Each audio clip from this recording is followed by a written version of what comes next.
Sailing around the world is more than just the adventure of a lifetime. For our family, it's a dream come true.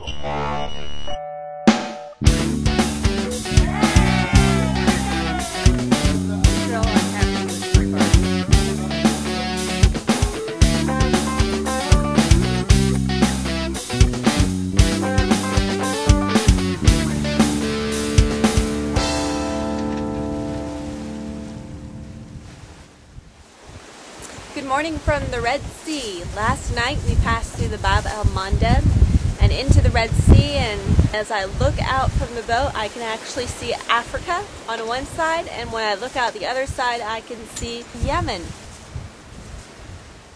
Bab el Mandeb is Arabic for Gate of Sorrows.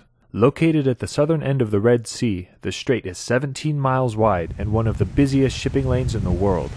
It's a dangerous combination of traffic, high winds, and strong currents. I woke up this morning, I thought we would be on the south side of the Bab, and when I found out we had gone through the Bab and were going downwind in the Red Sea, I felt like dancing. I was so happy. I was so happy that there were no pirates. There were no 50-knot winds. There were no big, huge seas taller than the boat. There were no ships coming after us. It was great. I am so glad to be in the Red Sea.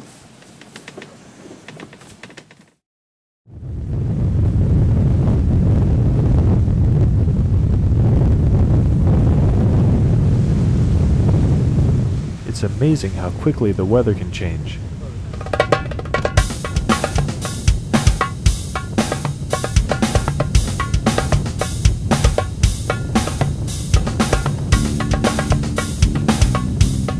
We don't want to risk stressing out our autopilot as we surf down the waves, so Dad steers the boat by hand, which he seems to really enjoy. 50 knots of wind!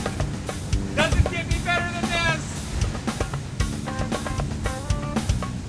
After battling northward all day, we find a sheltered anchorage behind a remote headland in southern Eritrea. The wind rages through the night, and when morning comes, the onslaught continues. This is what cruising is all about! 50-mile-an-hour winds, sandstorms. Cruising the Red Sea is really great!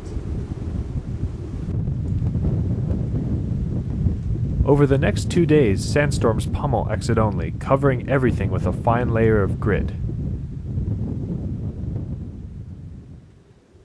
When the weather finally clears, we wash as much of the sand off as possible.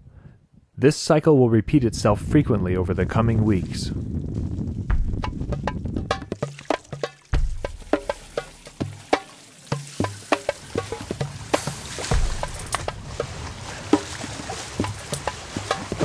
Sandstorm's over. We were pinned down for 2 days on the coast of Eritrea. We're back into the Red Sea. We're going to head up the coast on the inside route. Hopefully we're not going to get hit today with big winds. Now winds around 20 to 25 knots, which are perfectly acceptable for the direction we're going. Our next stop is the largest deep water port in the Red Sea, Massawa, Eritrea. Because of its strategic and economic importance, Massawa has exchanged hands many times, most recently in February of 1990, when the Eritrean People's Liberation Front launched a surprise attack on Ethiopian forces occupying the city. After they lost possession of the port, the Ethiopian Air Force bombed the city and turned the Pearl of the Red Sea into a shell of its former glory. Plans have long been in motion to repair the damage, but there's no money to fund the effort. 20 years after the War of Independence, sunken ships litter the harbor and bombed-out buildings give the impression that the war ended only yesterday. Join us next time as we learn the value of reading the cruising guide. The last 2 days we made trips up onto the island, and then we found out that the area that we'd been walking through, according to the Red Sea pilot, has landmines.